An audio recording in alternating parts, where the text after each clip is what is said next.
મહારાજ, ક્ષીર સમુદ્રમાં ત્રિકૂટ નામનો એક પ્રસિદ્ધ સર્વ સમૃદ્ધિઓથી યુક્ત એવો શ્રેષ્ઠ પર્વત હતો. આમ આ પર્વત 10,000 જોજન ઊંચો, ચારે બાજુ હીરા માણેકથી યુક્ત આવો ત્રિકૂટ પર્વત.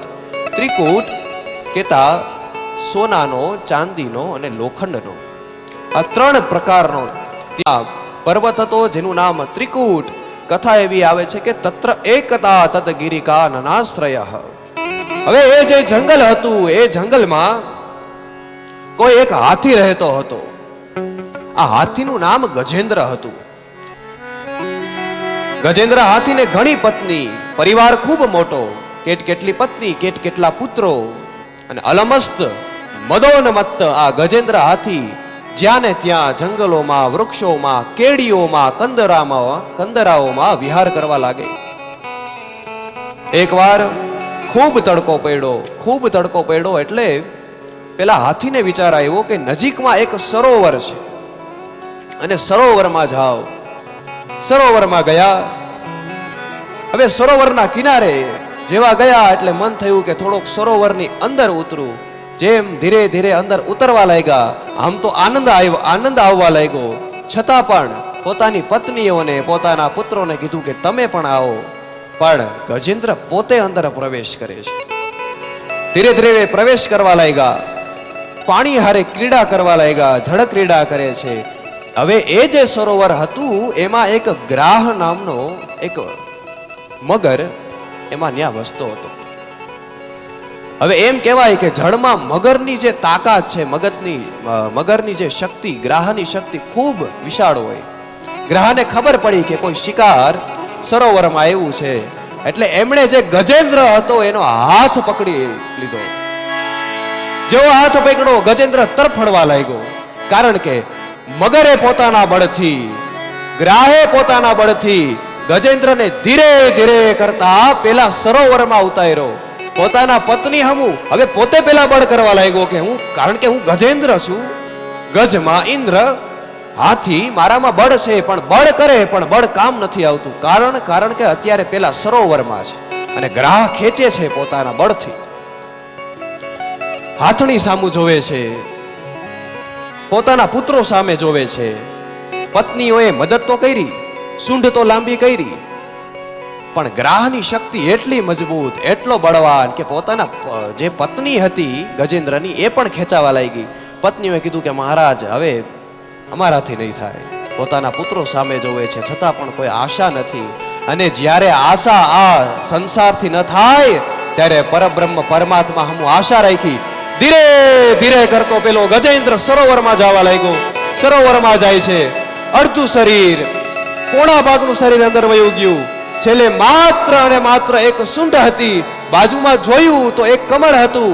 સૂંઢમાં એક કમળને લીધું અને છેલ્લે જ્યારે હાથીએ પોતાનું બળ એને કામ ન આવ્યું ત્યારે એ ગોવિંદના બળને યાદ કર્યું અને ગોવિંદના બળને યાદ કરેલું છે. હે ગોવિંદ હે ગોપાલ હબ તો જીવન હારે. હે ગોવિંદ હે ગોપાલ અબ તો જીવન હારે.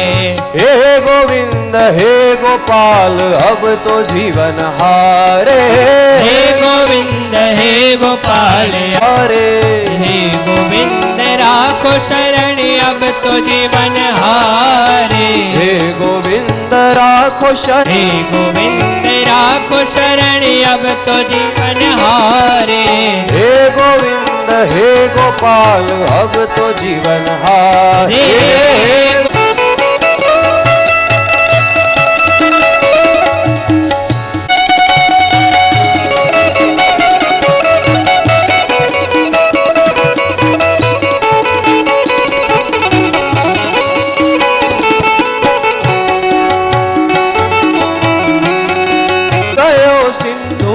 किनारे नीर पे बने तू गयो सिंधु के किनारे.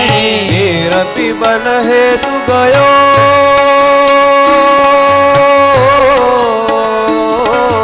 नीर पे શ્રી બને તું ગયો સિંધુ બીચ બસત ગ્રાહ ચરણ લઈ પછારે સિંધુ બીચ બસત ગ્રાહ ચરણ લઈ પછારે સિંધુ બીચ બસત સિંધુ બીચ બસત ગ્રાહ ચરણ લઈ પછારે હે ગોવિંદ હે ગોપાલ અબ તો જીવન હારે હે ગોવિંદ હે ગોપાલ અબ તો જીવન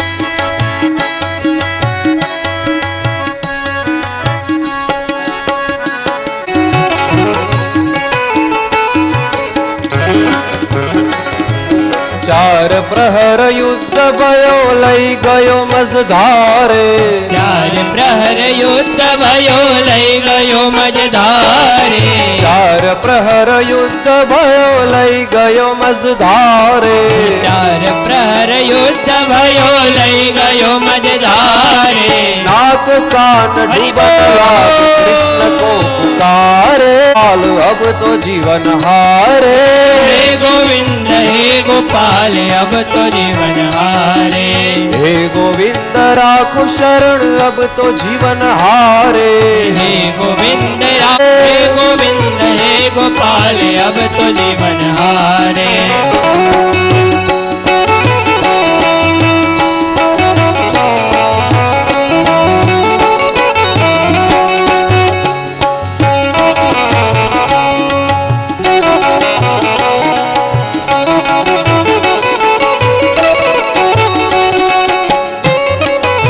हरि बोल।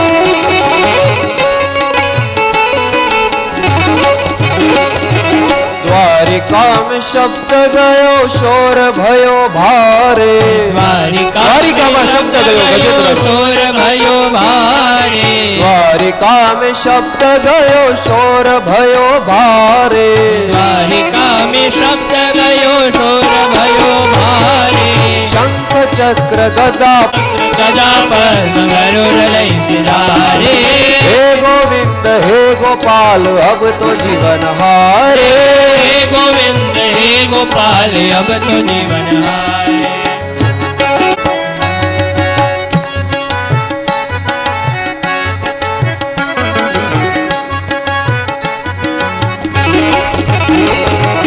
सूर कहे श्याम सुनो सूर्य कहे श्याम सुनो शरण है तिहारे सूर कहे श्याम सुनो शरण है तिहारे सूर्य कहे श्याम सुनो शरण है तिहारे अब की बार पार करो नंद के दुलारे बारे हे गोविंद हे गोपाल अब तो जीवन हारे हे गोविंद हे गोपाल अब तो जीवन हारे हे गोविंद राखो शरण अब तो जीवन हारे हे गोविंद राखो शरण अब तो जीवन हारे हे गोविंद राखो शरण अब तो जीवन हारे हे गोविंद राखो शरण अब तो जीवन हारे हे गोविंद हे गोपाल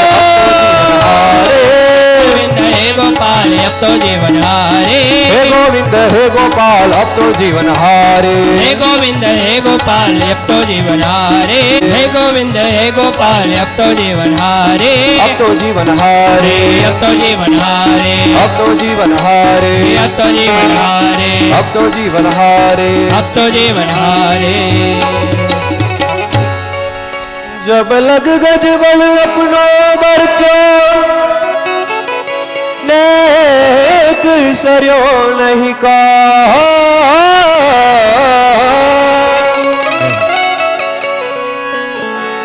जब लग गज बल अपनो बरत्यो नेक सरयो नहीं का निर्बल होए बल राम पुकारो आए आधे हे नाम निर्बल के बलराम निर्बल के बलराम सुनेरी मैंने निर्बल के बलराम ઓમ નમો ભગવતે તસ્મૈ યત એતચ્ચિદાત્મકં પુરુષાયાદિ બીજાય પરેશાય વિધીમહિ યસ્મિન્નિદં યતશ્ચેદં યેનેદં ય ઇદં સ્વયં યોસ્માચ્ચ પરસ્માચ્ચ પરઃ તં પ્રપદ્યે સ્વયં.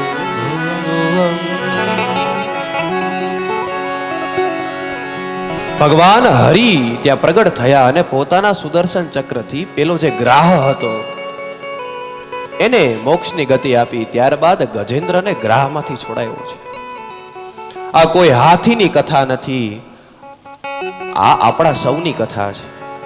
ત્રિકૂટ કહેતા ત્રણ એટલે સત્વ રજ તમ, જેમાં આપણે રહીએ છીએ, અને ગજેન્દ્ર કહેતા આપણે બધા, અને ગજેન્દ્રનો જે પરિવાર એ આપણો પરિવાર. અને અંત સમયે જ્યારે સંસારમાંથી એમ થાય કે હવે થાકી ગયા, અને અંતિમ સમયે પેલો જે ગજેન્દ્ર સરોવરમાં ગયો, તો આ સંસાર છે એ પણ એક સરોવર છે. એટલે સરોવરમાં જાય, પગ દુખે, જમવું હોય પણ દાંત નથી, શરીર એકદમ રહી ગયું છે, હલાતું નથી, બોલાતું નથી, સંભળાતું નથી, ત્યારે પરિવારને કહીએ, પણ પરિવાર કે બાપા હવે અમારાથી કઈ નહીં થાય.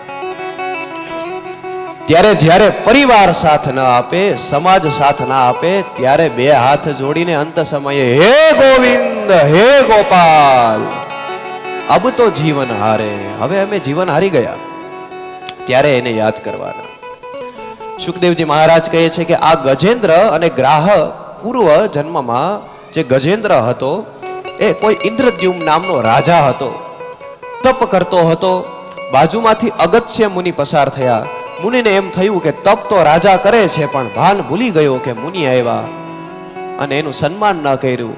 અને જેમ હાથીની જેમ હાથી જેમ પોતાની ધૂનમાં હોય, એમ આ રાજા ઇન્દ્રદ્યુમ્ન પોતાની જ ધૂનમાં છે, પોતાના જ મદમાં છે. શ્રાપ આપ્યો કે જા બીજા જન્મમાં તું હાથી બનજે. આ ઇન્દ્રદ્યુમ્ન નામના રાજા એ જ બીજા જન્મમાં ગજેન્દ્ર બને. આ જે ગ્રાહ હતો, જે મગર હતો, એ હુહુ નામનો કોઈ ગંધર્વ હતો. યોગ્ય વિવેક ન રાખ્યો, બાજુમાંથી દેવલ ઋષિ પસાર થતા હતા. દેવલ ઋષિની માન મર્યાદા ન જળવાય માટે શ્રાપ આપે છે કે જા ગ્રાહ બની જા. આ બંને ગજેન્દ્ર અને ગ્રાહ એની દિવ્ય કથા આપણે સવે માણી. ત્યારબાદ હરિ ભગવાન ચોથા